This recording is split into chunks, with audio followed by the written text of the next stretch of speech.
Tubashubije kandi tubifurije ibihe byiza mwe mukurikira ibiganiro byacu ni Ibihoza Media TV, uyu ni wa mwanya tubagezaho amakuru y'imikino agezweho.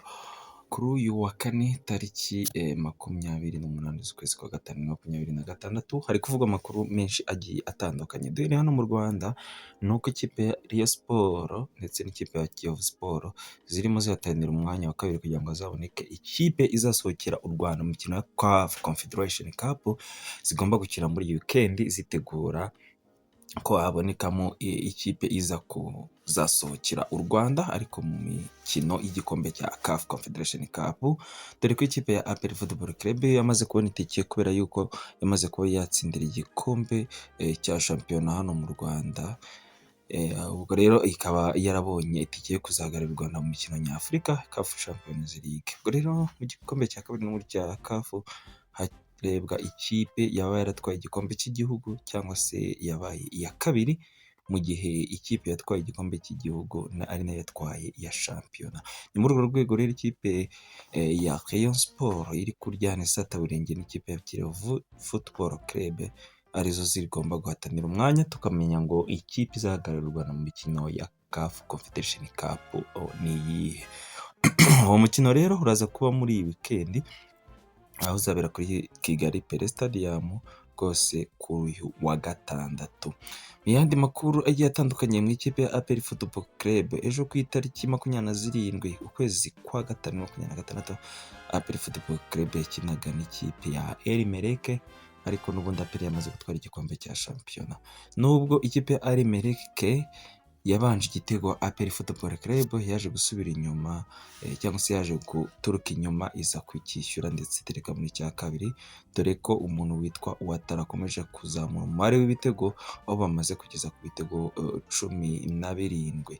Ubwo rero ikipe ya APR Football Club yaje kuba yatsinda ikipe ya El Merreikh ibitego 2-1, ndetse haza kubonekaho na geste ya sportif yuko El Merreikh yashimiye ndetse ikongratulatinga abakinnyi b'ikipe ya APR Football Club ivuga ati you are champions, turabakeje rwose ati nimwishyuke. Ubwo rero ikipe ya APR Football Club nyuma yo gutsinda ikipe ya El Merreikh n'ubundi yakomeje kuba ku mwanya wa kabiri ndetse n'umwanya wa mbere ku rutonde rw'agateganyo rwa shampiyona ya cyiciro cya mbere hano mu Rwanda.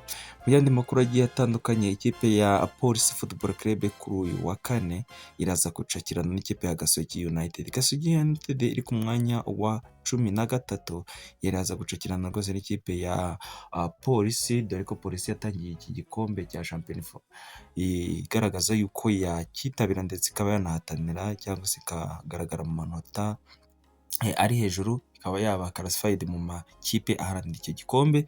Gusa ntabwo byabashije kuba byakunda kuko uko iminsi yagiye igenda icamo cyangwa se irangira, ikipe ya Police Football Club yagiye iboneka mu bibazo byinshi cyane, aho umutoza yagiye atumvikana n'abakinnyi. Umutoza witwa Ben Musa rwose yagiye ahura n'ibibazo by'uko abakinnyi bagiye bagira imyitwarire idahwitse, ndetse n'abayobozi nabo ntibagire ubwumvikane hagati y'abatoza ndetse na staff technique, aho nk'umukinnyi witwa Rag Byiringiro yagiye agaragaza imyitwarire idasanzwe kandi ari mibi, yashoboraga no gutuma ikipe isubira inyuma, bitewe n'uko ikipe ya Police Football Club yarasa nkaho yubakiye kuri uwo mukinnyi. Ni yari playmaker wabo, bamuguze babahenze, ariko bizeraga yuko yagira icyo abamarira, ariko bitewe n'imyitwarire mibi yiwe ntabwo yaje kugira icyo abamarira, kuko yaje kugira imyitwarire mibi rwose. Twese turabizi aho yaje kuvugwa mu bintu bigiye bitandukanye kandi bitari byiza,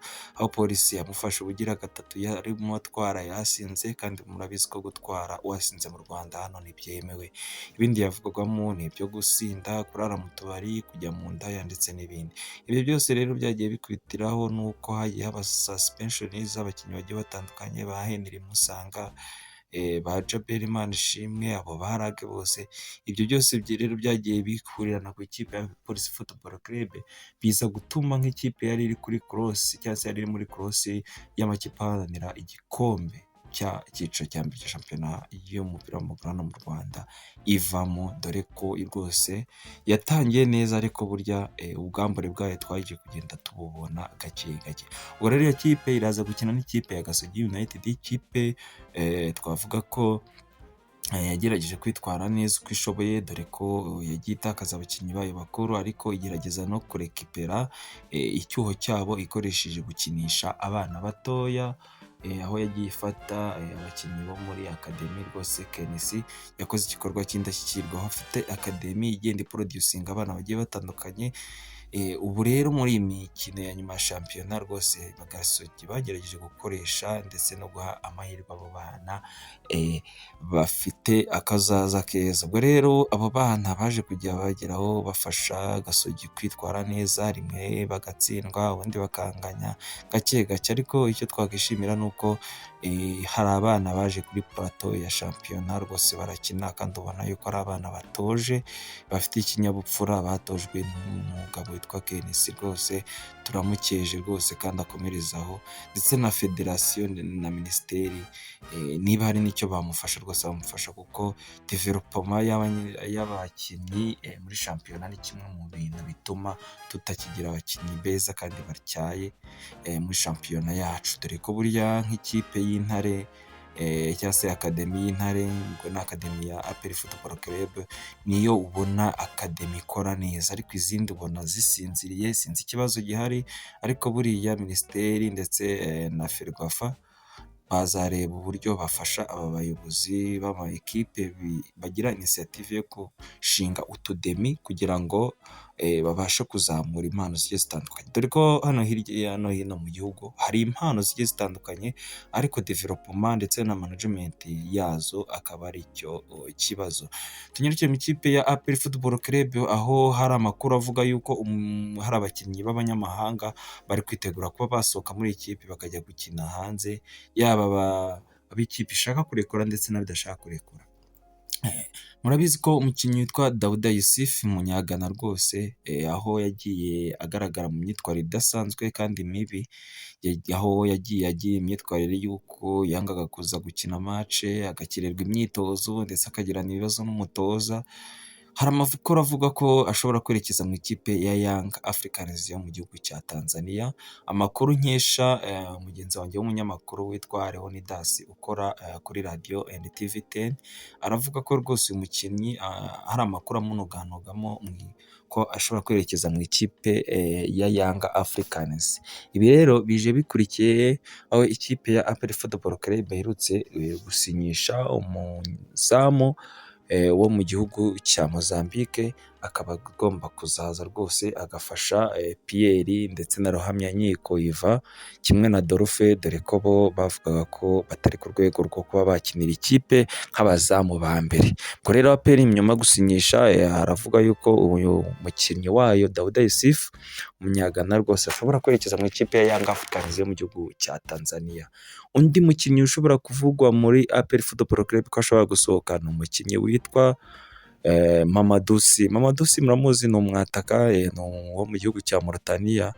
Mu minsi yashize igeze avugwa mu ikipe ya Simba Sport Club, ariko ntabwo byaje kuba byakunda, yaje kuguma hano i Kigali ndetse byitwa ibihuha, ariko amakuru rwose ahari aravuga ko ikipe ya Simba rwose igifite agahuyahuyo ko kuba yamuzana akaza muri squad yabo.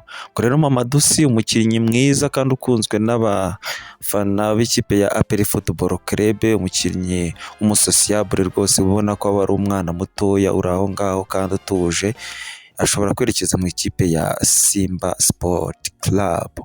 Undi mukinnyi rero ushobora gusohoka mu mukinnyi witwa Niyibizi Ramadani, aho wiwe ni umukinnyi w'umunyarwanda, ntigeze abona umwanya wo gukina, dore ko rwose imikino wavuga ko yakinnye siyihera ntayo rwose, ntayo, kuko aheruka mugiye kureba mu gihe aherukira mu kibuga naba mbeshye, ariko hari amakuru avuga ko Ramazani ashobora gusohoka akerekeza mu ikipe ya Rayon Sport rwose.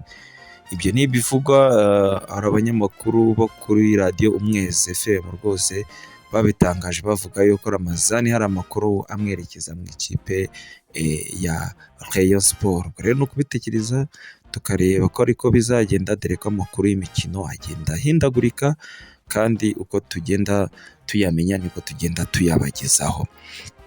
Undi mukinnyi ushobora gusohoka rero mu ikipe ya APR Football Club ariko bitaremezwa neza ni uwo bita Ouattara, ariko Ouattara yavuze yuko agisigaje n'ubundi igihe muri APR, yaje nk'ubihakana, ariko hari amakuru rwose avuga yuko ashobora kwerekeza hanze, usibye ko turacyatohoza neza, tuzaba-updatinga uko amakuru tugenda tuyamenya.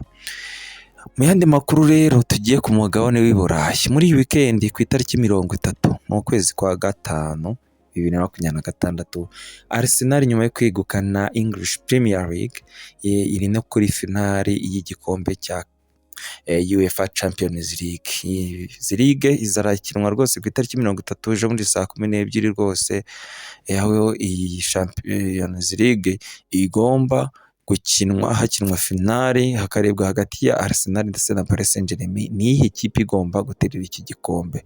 Tubibutse ko Paris Saint-Germain iramutse yegukanye kino gikombe bagiye gukinira ku itariki 30 z'ukwezi kwa gatanu, yaba ikegukanye inshuro 2 zikurikiranya, dore ko ari nayo igiheruka. Mu gihe Arsenal yo yaba yiyongereye ku yandi makipe yagiye agitwara, dore ko itaratwara igikombe cya Champions League mu mateka yayo, kandi yabikoze n'amateka y'uko yaba igiye gukora double, kuko yatwaye igikombe cya Premier League, English Premier League ejo bundi rwose, na n'ubu rero igiye gutwara igiye gutwara UEFA Champions League, byaba ari amateka kuko urumva yabitwaye ibikombe 2 ibi kandi bikomeye muri season imwe. Ubwo rero ni ukureba Mikel Arteta n'abasore be harimo Kai Havertz, Saka, Magalhaes ndetse n'aba Ebenezer Eze ndetse n'umuzamu wabo rwose uri kwitwara neza ku mugabane w'i Burayi. Ntatinya no kuvuga ko ari umuzamu wa mbere kuroba aka kanya ku isi, uwo bita David Raya, rwose bari kureba ko bavuga ati nyuma yo gutwara English Premier League biranashoboka, why not bitashoboka ko twaterura UEFA Champions League trophy. Ariko Dembele nawe arahari, ari hafi aho ngaho avuga ati ndashaka Ballon d'Or ya kabiri nyuma yo gutwara iya mbere ejo bundi, ariko ndashaka n'iya kabiri kandi birashoboka. Ubwo rero ni ugukomeza tugategereza. Abakunzi ba Arsenal, The Gunners, mukomeze muyifatire ry'uburyo kandi muyijye inyuma, murebe yuko yatwara ibikombe 2 kandi bikomeye ku mugabane w'i Burayi. Ngayo nguko rero n'ayo makuru twari tubafitiye. Ikindi ni uko ikipe ya Marine ndetse na Etincelles z'i Rubavu nazo muri iyi weekend zifite imikino igiye itandukanye, nayo tuzagenda tuyigarukaho. Ngayo nguko rero dukomeje kubashimira ndetse no kubakiza kubwo gukora subscribe ku biganiro byacu, ndetse tunabizeza yuko tuzatubagezaho amakuru y'imikino agezweho buri munsi. Mukomeze mugire ibihe byiza ndetse na weekend nziza. Ciao ciao.